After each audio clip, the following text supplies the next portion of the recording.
কিছুমান মানুহে হস্পিটেল লৈ আনিছে তাত কিবা ৰ'ড ডেট সেই সূত্ৰে কীৰ্তনগৰ থানাই অনুসন্ধান কৰিলে গম পালে যে কালিবেলি এইটো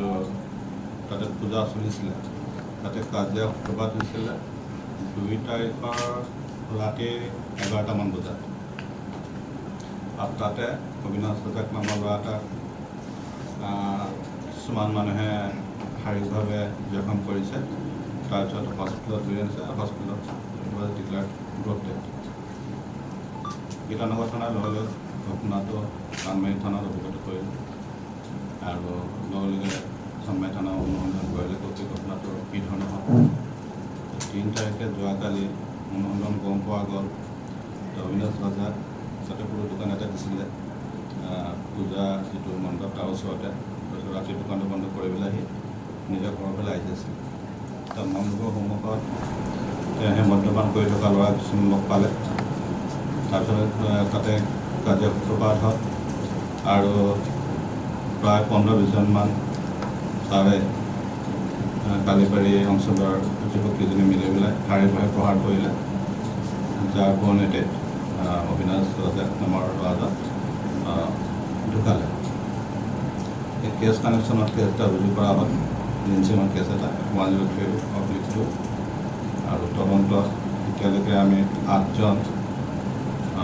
মানুহ আমি প্ৰাপ্ত কৰিছোঁ এজন গোটেই কমিটিৰ হয় আৰু এওঁলোকে যেতিয়া ঘটনাটো হৈছিলে সেইটো দেখিছিলে আৰু ওচৰলৈ নিছিলে মাৰপিট কৰিবৰ কাৰণে আৰু চবচে ডাঙৰ কথাটো হ'ল গোটেই ঘটনাটো গা দিয়াৰ প্ৰচেষ্টা কৰিছিলে এভিডেঞ্চ নাইকিয়া কৰাৰ প্ৰচেষ্টা কৰিছিলে কিছুমানে অলৰেডি পলায়ন কৰিছে আমি বিচাৰি আছোঁ আৰু কোনোৱে তাৰ লোকেল মানুহ কোনোৱে পুলিচত জনোৱা নাই গোটেই ঘটনাটো দেখি লগে লগে জনালে চাগে ল'ৰাটো বাচি যাব ঘটনাটো হৈ গ'ল আৰু আমি তদন্ত কৰিছোঁ আৰু যিমান জড়িত গোটেই ঘটনাটোৰ লগত চবকে আমি কৰায়ত্ব কৰিম থেংক ইউ এতিয়ালৈকে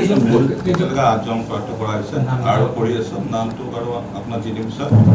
আৰু আমাৰ ৰেডাৰত আছে আমি গম পাইছোঁ আমাৰ টীম বিচাৰি আছে বাহিৰতো পঠাইছোঁ